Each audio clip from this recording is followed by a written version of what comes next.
permisi Bu. Iya, silakan. Kami kan dari mahasiswa Universitas Satyadhara Bhinneka, ada tugas mengenai manajemen dan organisasi, ingin bertanya beberapa poin Bu. Oh iya, baik, silakan. Jadi Bu, tahun berapa sekolah ini dibuat Bu, dan bagaimana sejarah sekolah ini? Kalau dari SK-nya itu di tanggal 4 bulan Januari 1993. SK-nya SK dari Wali Kota Medan. Sebenarnya sekolah ini awalnya itu, awal berdirinya itu 14 dulu yang di sebelah.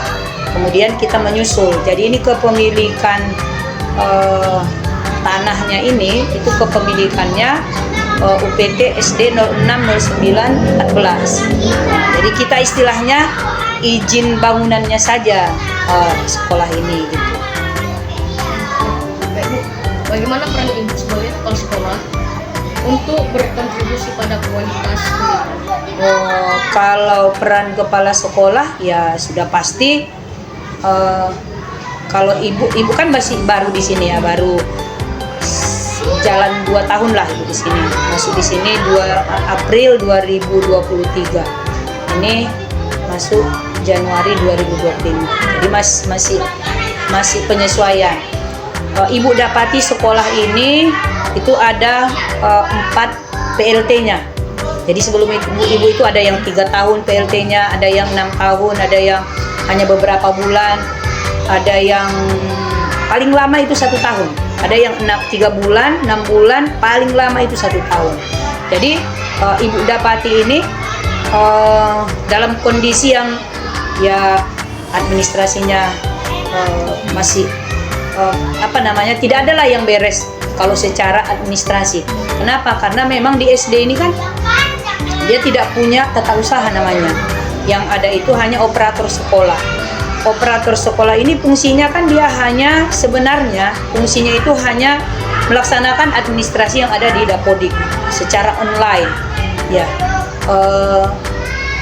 kalau dia yang berurusan dengan namanya tertulis, misalnya Clever, buku induk, terus buku mutasi siswa, surat keluar, surat masuk, itu perannya seharusnya kan ada TU-nya. Tapi disinilah fungsi kepala sekolah itu sebagai administrator. Jadi fungsi kepala sekolah itu di SD itu dia sebagai pemimpinnya, manajerialnya, dia sebagai perencana, dia sebagai fungsi administrasinya juga dia. Jadi betul-betul ibu sampai di sini itu mulai dari menyiapkan ATK yang dibutuhkan oleh guru, kemudian mengerjakan administrasi, ya kan, kemudian ya itulah menyusun program dan melaksanakan program itu bersama-sama dengan guru. Jadi menurut Ibu, bagaimana struktur organisasi yang efektif dapat meningkatkan kolaborasi antara guru, siswa, dan orang tua? Ya, kepala sekolah harus melaksanakan fungsi manajerialnya. Jadi fungsi manajerial inilah yang harus dilaksanakan oleh guru. Kalau secara struktur organisasi kan dia hanya kepala sekolah, komite sekolah, operator, langsung dia ke wali kelas, guru mapel, guru ekskul. Jadi tidak ada namanya wakil kepala sekolah bidang kesiswaan, bidang kurikulum, bidang ini nggak ada. Hanya saja guru diberi tugas tambahan untuk memudahkan kepala sekolah itu. Jadi ibu buat namanya struktur organisasi sekolah yang bisa membantu ibu lah, minimal untuk hal-hal tertentu bisa ibu, kamu tanggung jawabnya di sini, kamu tanggung jawabnya di sini, kamu tanggung jawabnya di sini gitu kan. Tapi kan karena dia sebagai wali kelas, dia sebagai guru mapel kan tidak bisa kita beri tugas yang lebih menonjol kepada tugas dia membantu kita, karena tugas utama guru itu kan adalah di kelas, ya kan. Jadi terpaksalah ibu hanya untuk hal-hal tertentu, misalnya ibu minta bantuannya, bagian kurikulum bantu ibu ya siapkan ini. Tapi secara garis besar tetap ibu yang menjadi pelaksana utamanya, dan mereka hanya memberikan bantuan. Jadi ada juga ibu buat SK-nya seperti itu, bagian kurikulum, bagian kesiswaan, bagian humas. Dibuat seperti itu tujuannya hanya untuk itu. Jadi ada bagian kegiatan ekstra begitu kan, bagian sarana prasarana gitu. Jadi ibu hanya tinggal kalau misalnya ibu butuh ini, sebenarnya bu sarana prasarana kita apa yang perlu kita benahi, apa yang perlu kita tambah supaya proses pembelajarannya ini gitu kan. Jadi bangun komunikasi itu aja. Selain manajerial tadi, bangun komunikasi. Jadi setiap guru itu ibu minta buat programnya masing-masing. Program apa yang mau ibu buat selama 1 tahun ajaran ini. Kemudian program itu dipresentasikan mereka ke orang tua. Jadi orang tua nanti akan menjadi kayak penilainya gitu.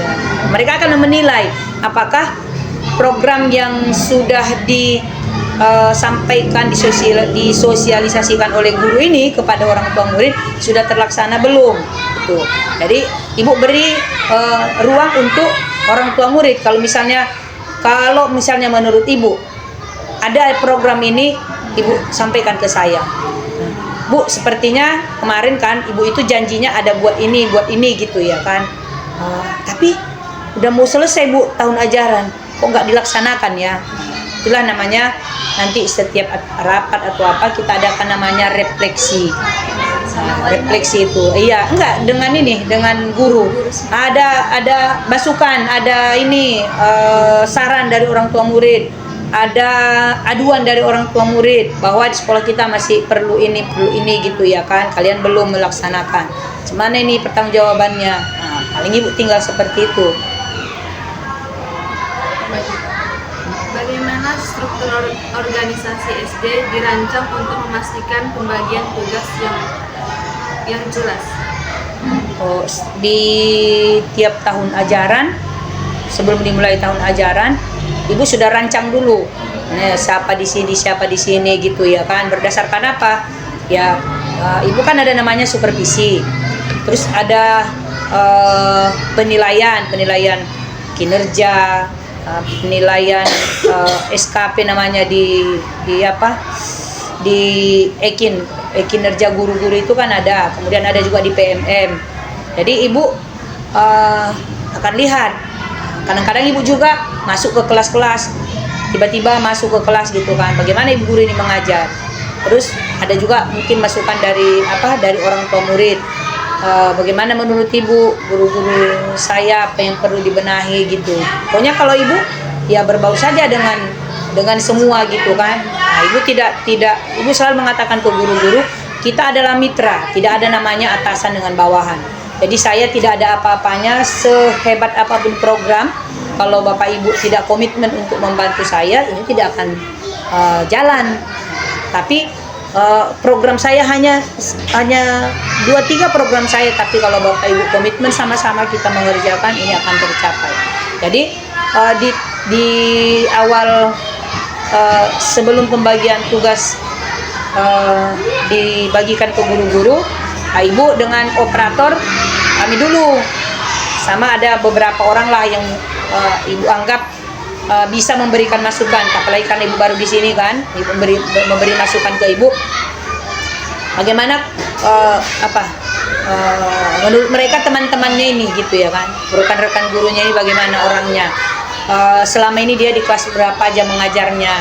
Terus dari situ ibu ambil kesimpulan, ibu ini untuk tahun ini sepertinya lebih bagus di sini lah, bagus ini gitu kan.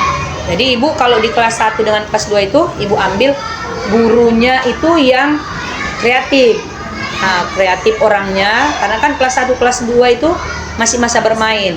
Jadi gurunya itu harus kreatif, dia punya ide-ide baru supaya kelas itu hidup, suasananya menyenangkan gitu kan. Baru kalau dia di kelas 4, 5, 3, 4, 5 itu gurunya harus sudah mulai yang apa namanya, kemampuan pedagogik sama kemampuan profesionalnya harus sudah lebih tinggi sedikit. Artinya dia tidak hanya menguasai cara mengajar, tapi juga menguasai ilmunya. Kontennya itu dia harus sudah juga menguasai. Karena kan di sini sudah lebih berpikirnya, anak-anak kan udah mulai berpikir tingkat tinggi. Ya, harus mampulah dia mentransfer ilmunya kan dengan cara-cara yang sama juga dengan kelas 1 tuh, dengan kelas 2 cara-cara yang lebih inovatif. Terus dia udah minimal bisa lah dia menggunakan IT. Jadi bisa dia memvariasikan pembelajaran yang katanya menggunakan pendekatan saintifik, apa namanya itu, berbasis masalah, berbasis project, dia harus sudah paham lah, dan ilmunya ada gitu ya kan. Nah, kalau di kelas 6 itu yang harus sudah agak senior, yang sudah punya pengalaman memang di kelas 6, karena di sini kan agak apa namanya ya, masuk pubertas anak-anak ini ya kan, agak-agak membujuk di sini di kelas 6 ini kalau karakteristiknya di sekolah ini. Jadi kalau kita keras ya makin tidak jadi anaknya, tidak hadir dia kan. Jadi harus bisa membujuk, kemudian pendekatan juga dengan orang tua supaya nanti pas ujian mereka memang betul-betul sudah mampu, sudah siap untuk ujian. Jadi dia harus menganggap bahwa tamat kelas 6 ini memang suatu hal yang dia butuhkan untuk kelanjutan dia ke pendidikan yang selanjutnya. Jadi berdasarkan itulah pemilihannya. Kemudian ya seperti itu tadi, kalau strukturnya kepala sekolah, komite, operator, kemudian wali kelas, guru bidang studi, baru apa namanya, penjaga sekolah. Jadi nggak ada dia namanya sebagai pembantu kepala sekolah, wakil kepala sekolah gitulah, nggak ada. TU juga tidak ada. Di kepala sekolah merangkap TU. Terima kasih ya. Iya, boleh. Caranya.